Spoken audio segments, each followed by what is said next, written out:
Bismillahirrahmanirrahim. Assalamualaikum warahmatullahi wabarakatuh. Selamat pagi anak-anakku. Semoga sehat selalu. Semoga kita selalu dilindungi oleh Allah Subhanahu wa taala di masa pandemi ini. Baiklah, alhamdulillah kita mulai pembelajaran di hari pertama ini. Kita belajar tentunya di tema 1 yaitu selamatkan makhluk hidup. Juga lebih tepatnya kita belajar di subtema 1 tumbuhan sahabatku di pembelajaran 1. Baiklah, sebelum mulai jangan lupa sarapannya. Juga jangan lupa menyiapkan alat tulisnya jika mungkin nanti ada beberapa hal yang bisa kalian catat dan bisa kalian bukukan di buku tema 1-mu. Baiklah, sebelum belajar juga mari kita berdoa agar pembelajaran hari ini bisa lancar. Berdoa menurut kepercayaannya masing-masing dilakukan di rumah ya. Ya. Baik, kita mulai pembelajaran di slide ke-1. Ya, di sini sudah ada ini ya, ini hiraukan saja. Mungkin ini adalah pembelajaran yang kesimpulan lah ya. Nah, kita pertama belajar untuk menyimpulkan informasi. Nah, kita akan coba menyimpulkan informasi dari 2 paragraf yang telah Bapak sajikan.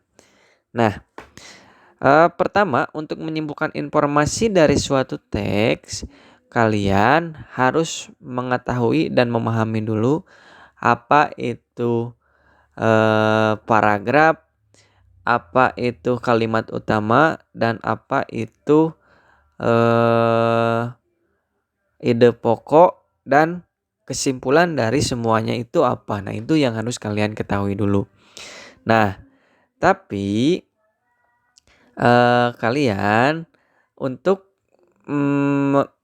mencari informasi dan menyimpulkannya harus menganalisis, harus membacanya sampai jelas dulu.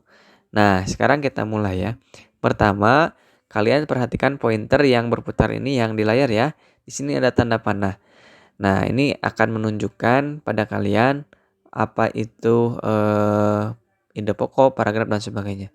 Nah, sekarang Bapak akan memberitahu dulu, sudah tahu kan pastinya kan di kelas sebelumnya, tapi ini Bapak untuk sekedar memberitahu kembali lah jika di kalian ada yang lupa. Yang dinamakan paragraf adalah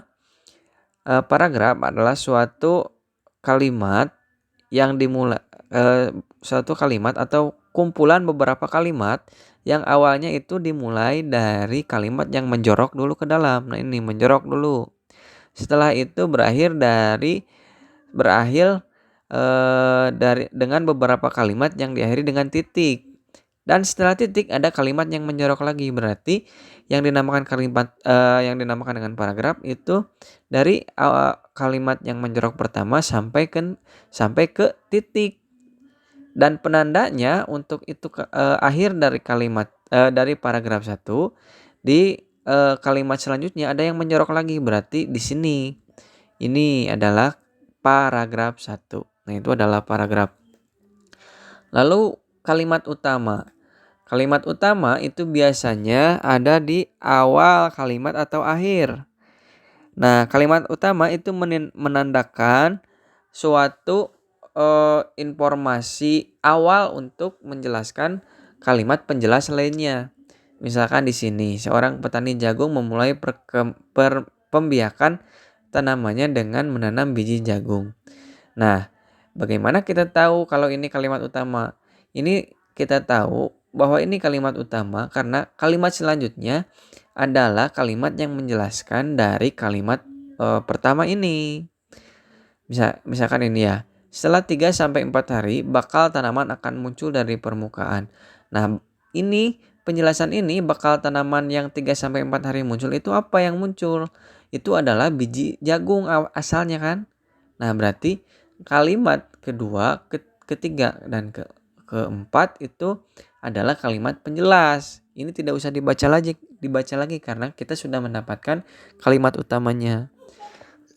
Lalu di paragraf kedua. Nah, jadi informasi ya. Untuk setiap paragraf itu ada 1 kalimat utama ya, tidak ada 2. Nah, Lalu untuk di kalimat utama di paragraf kedua ini sama ya di kalimat awal, yaitu bunga jagung memiliki helai rambut halus pada bagian ujungnya. Ini menjelaskan bahwa bunga jagung memiliki helai rambut halus pada ujungnya. Nah, jadi ini dijelaskan lagi. Helai rambut tersebut terdapat tepung sari. Jadi di helai itu ada tepung sari. Berarti benar. Ini adalah kalimat utamanya. Nah, dari kalimat utama setelah ditemukan maka kita bisa menyimpulkan ide pokok dari suatu paragraf tersebut. Misalkan dari paragraf 1 kalimat utamanya kan sudah diketahui. Jadi ide pokoknya adalah pembiakan tanaman jagung. Nah, dari mana ini? Dari sini, dari penjelasan kalimat utama. Kan ide pokoknya pembiakan jagung. Ide pokok itu adalah suatu pemikiran awal ketika kamu akan membuat suatu kalimat atau membuat suatu paragraf. Misalkan ini, pembiakan tanaman jagung. Ini kan judulnya. Maka penjelasannya ini, seorang petani jagung memulai pembiakan tanamannya dengan menanam biji jagung. Jadi pembiakan jagung itu judulnya, di kalimat utama itu adalah penjelasannya lah, istilahnya begitulah. Lalu ya di paragraf kedua, helai rambut halus pada jagung. Jadi ini ide pokoknya adalah menjelaskan helai rambut halus pada jagung. Dari mana ini? Dari kalimat utama yang sudah digarisbawahi. Kan ini bercerita atau menjelaskan tentang helai rambut halus pada bunga jagung ya, harusnya ini ya. Pada bunga jagung ya. Itu. Nah, dari sini semua bisa disimpulkan. Misalkan dari kedua ide pokok ini sajalah kamu bisa mendapatkan informasi ya dengan kata-katamu sendiri. Jadi kamu bisa memberitahu pada orang lain bahwa pembiakan jagung itu dimulai dengan menanam biji dan ada helai rambut halus di ujung bunga jagung. Ini rambut, Bapak salah nulis. Nah, itu adalah menyimpulkan informasi. Baik, kita lanjut ke pembelajaran selanjutnya. Nah, ini juga hiraukan saja. Di sini kita akan belajar juga tentang perkembangbiakan tumbuhan secara generatif. Maaf, Bapak banyak salah menulis ya.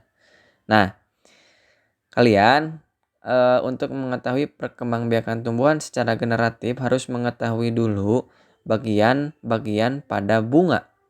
Di sini ada mahkota bunga, ada benang sari, ada kelopak, ada dasar bunga, tangkai bunga, bakal biji, tangkai putik, kepala putik, tangkai sari, dan kepala sari. Nah, ini adalah bagian-bagian dari bunga. Lalu bagaimana sih proses perkembangan biakan secara generatif? Perkembangbiakan tumbuhan secara generatif itu atau dikatakan kawin ya pada tumbuhan terjadi melalui proses penyerbukan dan pembuahan. Nah, lalu perkembangan generatif pada tumbuhan diawali dengan penyerbukan, yaitu melekatnya atau jatuhnya serbuk sari ke kepala putik. Ke sini serbuk sari di mana serbuk sari? Nanti serbuk sari ada serbuk sari itu suatu serbuk yang berasal dari kotak serbuk sari ya. Di sini tidak dijelaskan. Ya tidak dijelaskan dan tidak digambarkan. Jadi nanti lain hari Bapak akan menampilkan serbuk sari itu seperti apa, lalu adanya di mana nanti dijelaskan. Itu semua juga dari bunga. Sama. Diawali dengan penyerbukan, biasanya ini dibawa oleh lebah, oleh lalat dan sebagainya yang hinggap di bunga. Yaitu melekatnya jatuh pada kepala putik. Jadi diawali dengan penyerbukan, yaitu melekatnya atau jatuhnya serbuk sari ke kepala putik. Setelah terjadi penyerbukan, pada serbuk sari tumbuh bulu serbuk sari yang menuju ke ruang bakal biji. Jadi ke sini ya, ke ruang bakal biji. Nah, di bawah. Kemudian serbuk sari akan masuk ke ruang bakal biji melalui bulu serbuk sari. Selanjutnya di dalam ruang bakal biji terjadi pembuahan, yaitu peleburan serbuk sari. Sel kelamin jantan atau spermatozoid lah ya. dengan kepala putih, sel kelamin betina atau sel telur. Selanjutnya, hasil dari pembuahan adalah zigot. Hasilnya adalah zigot. Jadi zigot itu adalah zigot nantinya akan berkembang menjadi lembaga. Lembaga berkembang menjadi bakal biji. Bakal biji berkembang menjadi biji dan bakal buah. Kemudian bakal buah berkembang menjadi daging buah. Lembaga yang berada di dalam biji merupakan calon tumbuhan baru. Tumbuhan yang berkembang biak secara generatif, antara lain padi, mangga, durian, dan jambu. Jadi itu ya. Nah, bunga ini tidak hanya ada pada tanaman bunga seperti bunga ros, tapi pada buah-buahan juga ada bunganya ya. Jadi bunga itu akan tumbuh ketika tanaman pada buah-buahan akan berbuah. Jadi suka ada bunganya dulu. Setelah bunga nanti bakal adalah buahnya. Itu ya, tentang selintas tentang perkembangbiakan tumbuhan secara generatif. Selanjutnya Bapak juga akan sedikit menjelaskan tentang karakteristik negara ASEAN. Nah, negara ASEAN itu bisa dilihat ya. Ini adalah negara ASEAN dari segi kepulauannya ya, dari segi negaranya ya. Yang ungu ini Myanmar, yang hijau ini Thailand, merah Kamboja. Ini yang kecil, yang hijau kecil, yang hijau muda kecil itu ada Singapura. Lalu juga ada Indonesia. Yang kuning, lalu ada kuning tua, ada Brunei Darussalam, lalu ada Filipina. Semuanya ada berapa? 1, 2, 3, 4, 5, 6, 7, 8, 9. Itu ya. Ini adalah negara ASEAN berdasarkan bentuk negaranya. Lalu kalian juga harus mengetahui sejarah singkat tentang negara ASEAN. Di buku tema 1 halaman 8 silahkan dibaca saja. Di sana ada awal terbentuknya negara ASEAN, tapi dijelaskan secara singkat pada suatu teks ya. Teks yang berjudul Negara ASEAN Menjawab Tantanganmu. Nah, di sini juga Bapak akan menjelaskan sedikit tentang kondisi geografis Asia Tenggara.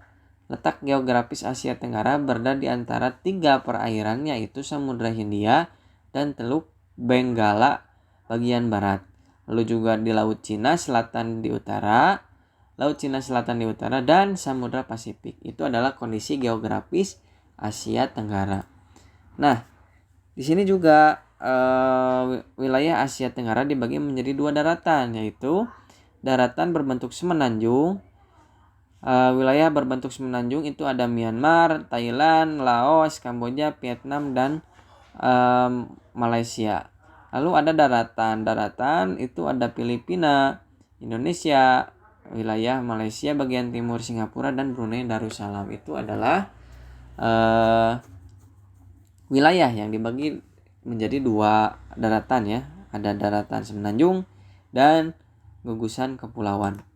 Dan terakhir, kalian harus mengetahui karakteristik kebudayaan yang ada di suatu negara tersebut. Bapak mencontohkan Malaysia saja ya. Ini masih banyak ya, nanti kalian bisa baca di buku dari mulai halaman 8 sampai seterusnya. Tapi di pembelajaran 1 dulu, karena untuk negara lainnya nanti akan dijelaskan di pembelajaran selanjutnya.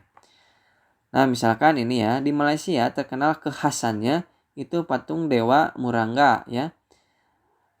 Yang berukuran 42,7 meter. Patung ini terletak di Batu Kapes, gua yang merupakan salah satu kuil Hindu di luar India paling populer yang didedikasikan untuk Dewa Murungga.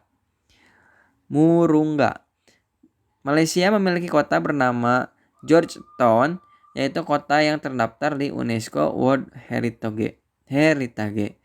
Kota ini terletak di Pulau Penang. Georgetown adalah kota yang memiliki ragam jenis budaya. Banyak gedung peninggalan masa Eropa, bangunan bernuansa Melayu Tionghoa. 3 kaum utama Malaysia adalah Melayu, Cina, dan India. Musik tradisionalnya banyak dipengaruhi oleh budaya Cina, Islam, India, dan Indonesia. Makanya makanan khasnya adalah nasi lemak. Itu karakteristik budaya negara Malaysia. Silakan kamu baca lebih banyak lagi di bukumu untuk menambah pengetahuanmu ya. Baik, mungkin untuk pembelajaran satu itu saja yang bisa Bapak sampaikan. Terima kasih atas perhatiannya. Semoga bermanfaat. Ditunggu untuk tugasnya. Wassalamualaikum warahmatullahi wabarakatuh.